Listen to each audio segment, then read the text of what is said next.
I don't think anybody runs for Congress with the thought that, boy, you know, I'm going to have to cast a vote to go to war to impeach a president. I mean, that's the last vote you and I ever have to cast, right?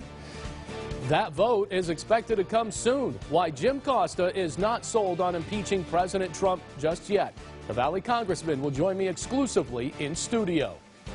I'd hate to be in that situation myself. And call your elected officials and tell them they need to communicate to the decision makers in Sacramento that we have a problem.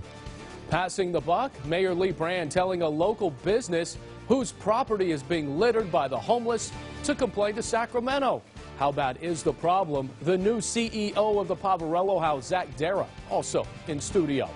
And our holiday panel is in place, from Congressman Devin Nunes' possible ethics probe to the DMV selling your personal information.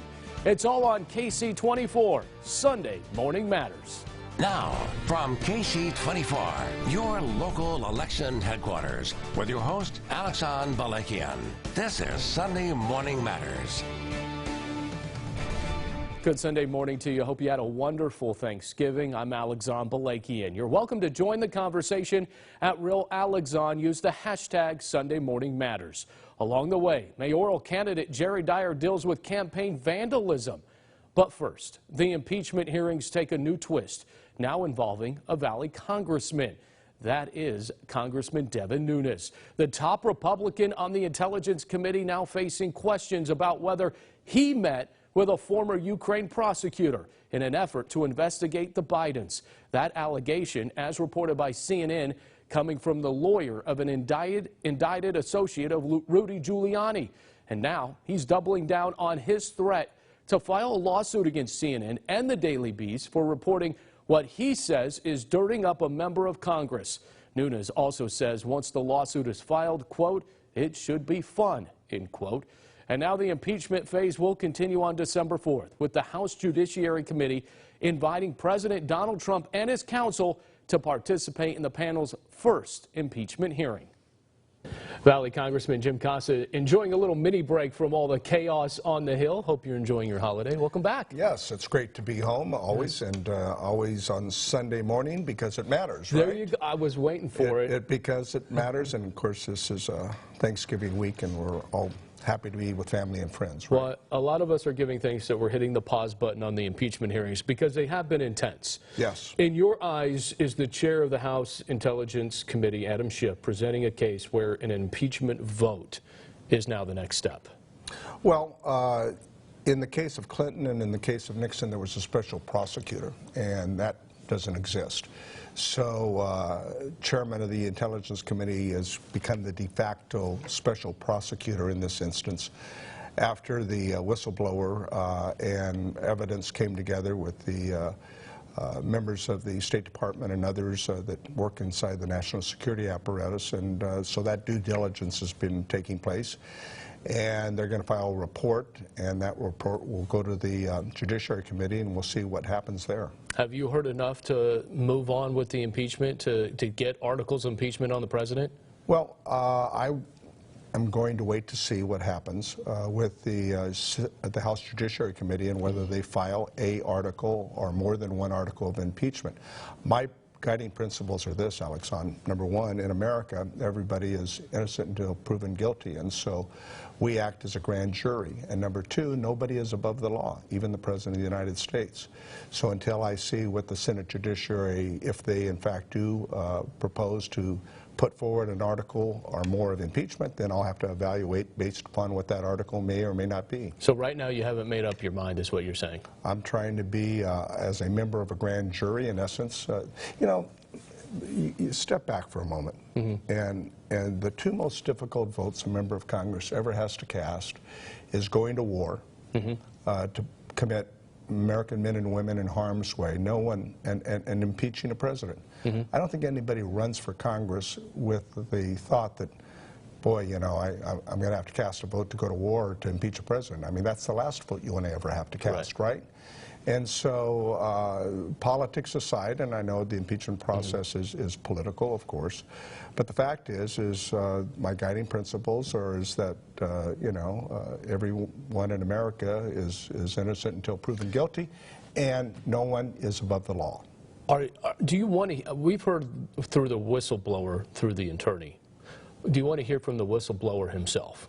I don't think it's necessary. I mean, you know, I sat in depositions with Lieutenant Colonel Veneman, and I thought he made a compelling case in the deposition, along with some of the other witnesses. And so you got to listen to the evidence as you would if you were a member of a jury.